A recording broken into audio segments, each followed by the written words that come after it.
그러면 증여는 언제 주는 게 가장 좋으냐? 증여하고 상속은 계획을 세워야 됩니다. 안녕하세요.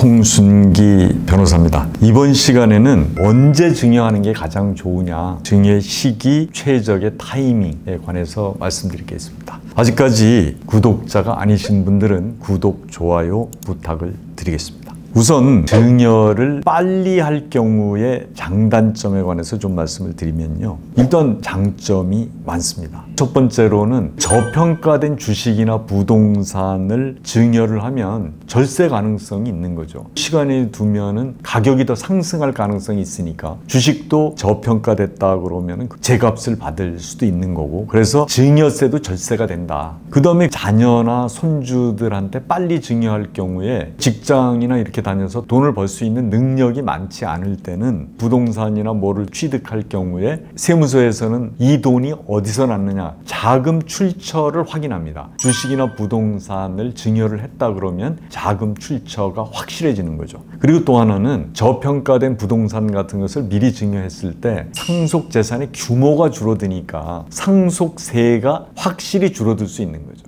그런 점에서는 증여를 빨리 하는 경우는 장점이 되는 거죠. 근데 여기에 이제 단점도 있습니다. 증여계약 해제 소송이나 부양료 청구 소송 같은 경우도 이제 부모님들이 하는 경우가 많은데, 어떤 때 그렇게 되냐 하면 자녀들의 어떤 압박, 강한 요구 같은 경우에 거의 유일한 재산을 자녀들한테 미리 증여하는 경우가 있습니다. 부동산을 미리 증여해주면 그거를 담보로 대출받아서 뭐 사업을 하거나 이런 경우가 있는데, 그게 잘 되면 좋지만 잘못됐을 경우에는 그 재산마저 처분을 해야 되는 경우가 있는데, 그렇게 되면 부모님 입장에서는 노후 자금이 없어지는 문제가 생기고 노후 빈곤에 이르게 되는 경우도 있는데, 이거는 증여를 빨리 하는 경우의 단점입니다. 또 하나는 능력 없는 자녀들한테 재산을 미리 증여했을 경우에 이거를 탕진하는 경우도 있습니다. 단점을 보완하는 방법으로 좀 증여 신탁의 개념이 있습니다. 어느 정도 소유권은 넘겨주지만 관리 자체는 부모가 하든가 신탁회사에서 하든가 이렇게 해서 증여 신탁 제도를 활용하면 자녀가 미리 받은 부동산이나 회사를 탕진해야 될 그럴 그 우려를 막을 수도 있다. 그런 말씀을 드리겠습니다.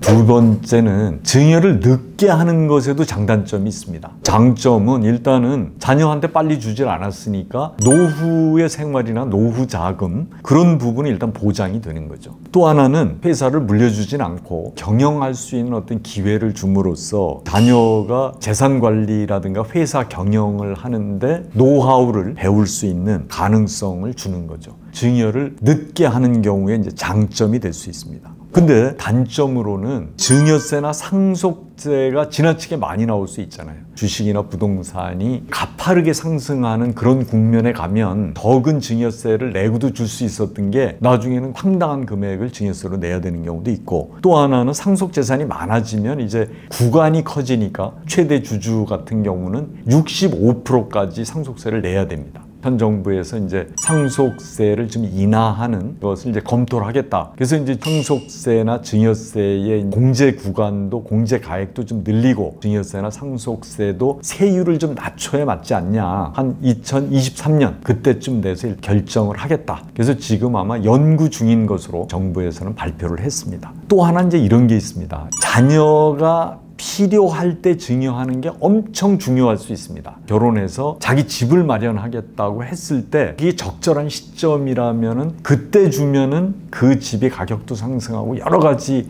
효과가 있을 수가 있고, 회사 같은 경우도 자녀가 뭐 스타트업이나 이런 걸 해서 그때 만약에 적은 돈으로 증여해서 그게 가능하다면 자녀도 좋고 부모도 엄청 좋을 수가 있는데, 그거를 너 지금 줬다가 다 날리면 안 된다. 이래서 만약에 그걸 끝까지 부모님이 갖고 계시다가 타이밍을 놓치면 그럼 뭐 증여세도 많이 들고 상속세도 많이 들고 자녀는 타이밍도 놓치고, 그래서 자녀한테 필요할 때 주지 못하는 문제점이 있는 거죠. 늦게 할 때 이제 단점이다. 그러면 증여는 언제 주는 게 가장 좋으냐? 증여하고 상속은 계획을 세워야 됩니다. 주식이나 부동산이 오를 가능성이 있느냐, 자녀의 능력이 어떻게 되느냐, 회사를 한다 그러면 가능성은 어떻게 되느냐, 여러 가지를 고려해서 미리 주는 거, 그 다음에 중간에 줄 수 있는 거, 그 다음에 어느 정도 자녀가 회사가 될 때 줘야 될 거, 여러 가지 가능성이 있기 때문에 증여는 계획해라 검토해서 나눠서 오랜 기간에 걸쳐서 증여를 하는 게 제일 좋다고 이제 저는 여러 가지 경험에서 그렇게 이제 부탁을 드리고 싶죠. 저평가 주식이나 부동산은 제가 늘 말씀드리는 거지만 미리 증여해야 됩니다. 증여세 부담도 없고 나중에 이제 자금 출처도 마련할 수 있으니까. 두 번째로는 노후 보장이 먼저다. 부모님들은 자기의 노후 보장이 위협받으면은 절대로 증여를 하시면 안 됩니다. 그때는 자녀하고 소송을 하게 되고 자녀도 잘못하면은 자기가 부모님 재산을 받아가지고 탕진해서 나중에 그게 파산이나 이런 데로 갔을 때는 자기도 문제가 되지만 부모님도 살 수가 없잖아요. 부모님이 노후에 편하게 사시는 게 결국은 자녀들한테도 도움이 되는 거잖아요. 그러니까 노후 보장이 우선이다. 그걸 먼저 고려하고 나서 증여를 해야 된다. 이걸 아셔야 되고요. 그 다음에 증여에서 이제 중요한 부분 중에 하나가 배우자 공제를 활용하는 게 있습니다.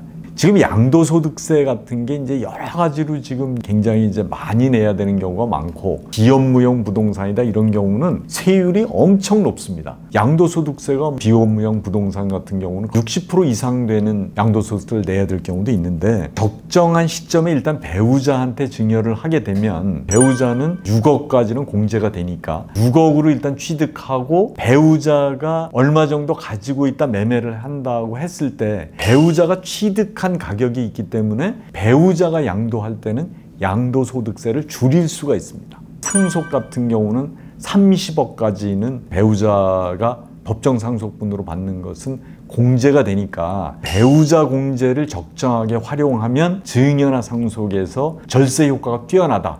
이렇게 생각을 하시면 됩니다. 증여를 이제 지금 저한테도 뭐 문의도 많이 하시고 찾아오시는 경우도 많은데 빨리 할 경우에 문제점, 늦게 할 경우에 문제점, 최적의 타이밍 결국 다 다를 수가 있습니다. 그래서 그런 부분은 사례를 통해서 여러분들한테 좀 더 알기 쉽게 그리고 여러분들이 미리 계획을 세우시기가 편하게 말씀을 드리도록 하겠습니다. 이 영상이 유익하셨다면 구독, 좋아요 부탁드리겠습니다. 감사합니다.